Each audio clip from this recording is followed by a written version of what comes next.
ஹரே கிருஷ்ண பக்தர்களே, கிருஷ்ண உணர்வு மிக உன்னத யோகம். பாகம் 14, அத்தியாயம் 4. யோகத்தின் நோக்கம், அதன் தொடர்ச்சி. உண்மையில் நான் எந்த உடற்பயிற்சியும் செய்வதில்லை. நான் 72 வயது வயோதிகன். நான் உடல் நலம் குன்றி இருந்த போது இந்தியாவிற்கு திரும்பி சென்றேன். உண்மையில் நான் ஓய்வு எடுக்க விரும்பாமல் சில வேலைகளை செய்ய விரும்பினேன். இரவு பகலாக படிக்க விரும்பினேன். இரவில் மொழிபெயர்ப்பில் ஈடுபடுவேன். வேலை செய்ய முடியாத பட்சத்தில் மிகவும் வருத்தமாக இருக்கும். இதுவே கிருஷ்ண உணர்வு. வேலை செய்வதற்கு ஒருவர் மிக ஆவலாய் இருக்க வேண்டும். இது சோம்பேறித்தனமான இயக்கம் கிடையாது. புத்தக விநியோகம், புத்தக அச்சடிப்பு என்று அனைத்து வேலைகளையும் செய்கிறோம். உண்மையில் நீங்கள் அமைதியாய் இருக்க விரும்பினால், மகிழ்ச்சியாய் இருக்க விரும்பினால் கிருஷ்ண உணர்வை வளர்த்துக் கொள்ளுங்கள். ஆரம்பத்தில் இது கிருஷ்ணரிடம் அன்பை வளர்க்கும்.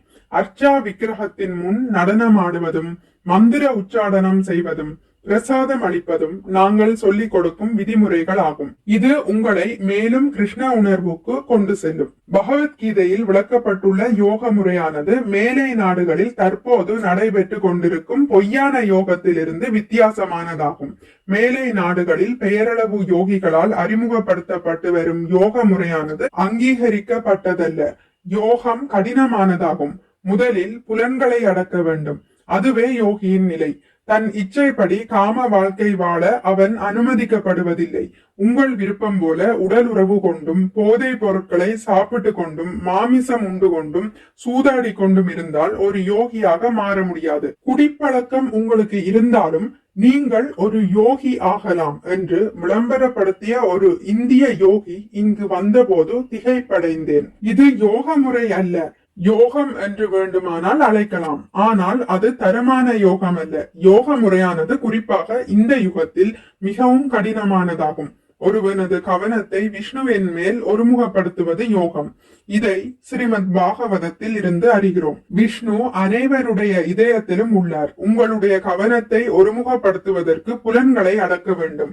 புலன்கள் அதிக கோபம் உள்ள குதிரைகளை போல வேலை செய்கின்றன. ரதத்தில் உள்ள குதிரைகளை கட்டுப்படுத்தாவிட்டால் அது ஆபத்தில் போய் முடியும். சற்று கற்பனை செய்து பாருங்களேன். நீங்கள் ஒரு வண்டியில் இருக்கிறீர்கள். உங்கள் குதிரைகளோ மிகவும் கோபம் உள்ளவை. அவைகள் உங்களை படுகுழிக்கு இழுத்து செல்கின்றன. அப்போது உங்கள் நிலை என்ன? யோகம் என்றால் புலன்களை கட்டுப்படுத்துவதாகும்.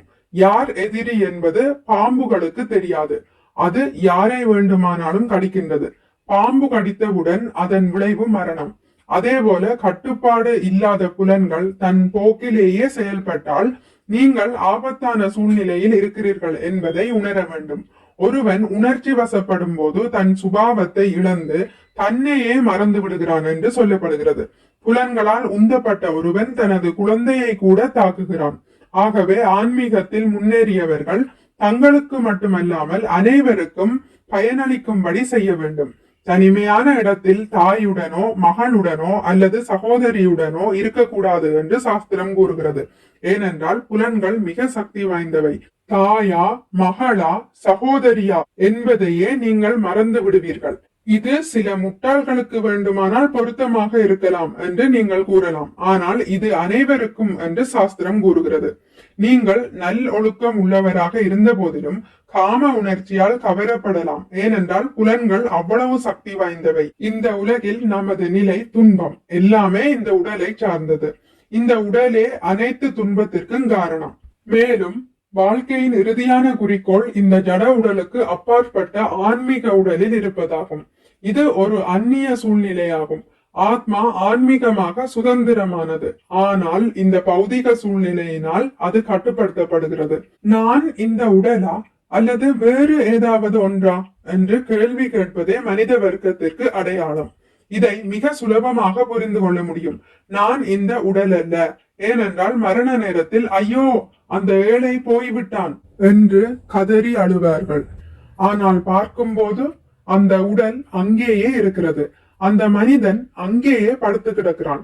ஏன் அவன் போய்விட்டான் என்று சொல்கிறார்கள்? அவன் அங்கேதானே படுத்துள்ளான். இந்த இடத்தில் தான் நாம் அறிவை உபயோகப்படுத்த வேண்டும். இந்த உடல் அந்த மனிதன் அல்ல. உண்மையான மனிதன் போய்விட்டான். சிறு குழந்தை இளைஞனாக மாற்றமடைகிறது. அவனின் முந்தைய குழந்தையுடன் மறைந்து விடுகிறது. இதே போல இளைஞனின் உடல் மறைந்ததும் என்னை போல ஒரு வயதான மனிதனின் உடலை நீங்கள் ஏற்க வேண்டும். உடல் மாறிக்கொண்டே இருக்கிறது. இந்த மாற்றம் வருடத்திற்கு ஒரு முறை மட்டுமல்ல, ஒவ்வொரு நொடியும் நடைபெற்று கொண்டே இருக்கிறது. இருப்பினும் நீங்கள் ஆத்மா அங்கேயே இருக்கிறீர்கள்.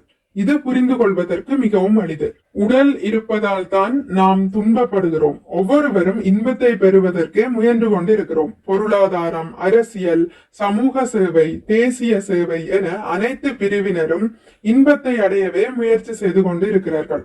ஆனால் நாம் அனைவரும் துன்பப்படுகிறோம். இந்த துன்பம் உடலால் வருகிறது. ஹரே கிருஷ்ணா. இத்துடன் முடித்துக் கொள்கிறேன். இனி அடுத்த பதிவில் இதன் தொடர்ச்சி தொடரும். மிக்க நன்றி. ஹரே கிருஷ்ணா. உங்களுக்கு இந்த வீடியோ பிடித்திருந்தால் லைக் பண்ணுங்கள், ஷேர் பண்ணுங்கள், சப்ஸ்கிரைப் பண்ணுங்கள். நோட்டிபிகேஷன் பெல்லை அழுத்துவதன் மூலம் அடுத்த பதிவுகள் உங்களை வந்தடையும். பகவான் ஸ்ரீ கிருஷ்ணரை பற்றி கேட்டு மகிழ்வோம். ஹரே கிருஷ்ணா.